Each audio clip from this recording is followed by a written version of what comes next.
Караңгы доор трагедиясы. Ошол караңгы доордун кесепети тууралуу Кур'ан-ы Каримде мындай айтылат. قال تعالى وإذا بشر أحدهم بالأنثى ظل وجهه مسودا وهو كظيم يتوارى من القوم من سوء ما بشر به أيمسكه على هون أم يدسه في التراب ألا ساء ما يحكمون. Бұл қызық оқия.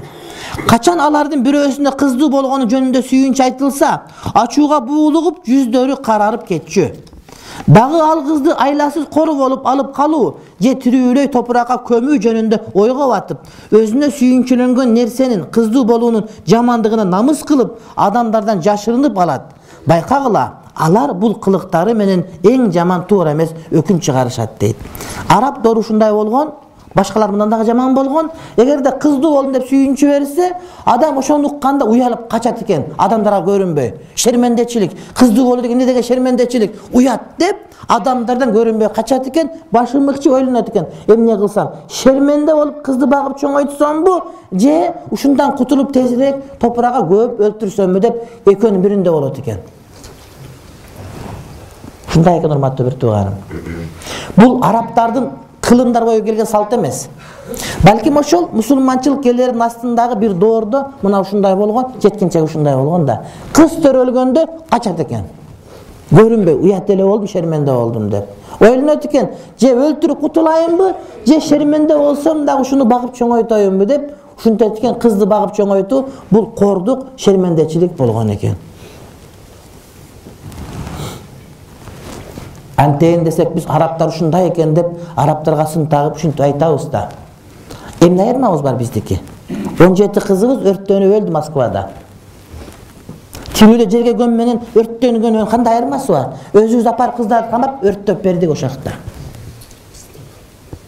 Ошол арабтан биздин айырмабыз жок калды. Аларга дин келген эмес эле, бирок бизде динибиз бар деп ошентип өрттөп атабыз. Канчалган кыздарыбыз башка диндерге тип, мына Кытайга деген кыздар арызданып атышат, урматтуу бир тууган. Адам азалы билбеген, истинжаны билбеген, бетин жууганды билбеген, поезд менен самолеттен башканын баарын жей бергендерге турмушка чыгып алып, ошону биз урматтуу бир тууган кор кылып тирүүлөй көмүп атабыз да. Орусияга барсаң, детдомдордо кыргыз орус балдар чоңоюп атат да, биздин кыздардан ташталган. Москвага барсаң, ошол жерде жанагы кээ бир улуттарга тиешелүү смешные сцены деген магазиндер бар, жанагыдай подвалдарда, урматтуу бир тууган, арзан баалар деген. Бүт кыргыздын кыздары ошол жерде. Кыргыздын кыздары турмушка чыга электер иштейт. Анан жарым жыл болгон деп сен банкрот болдуң палан түкүн деп.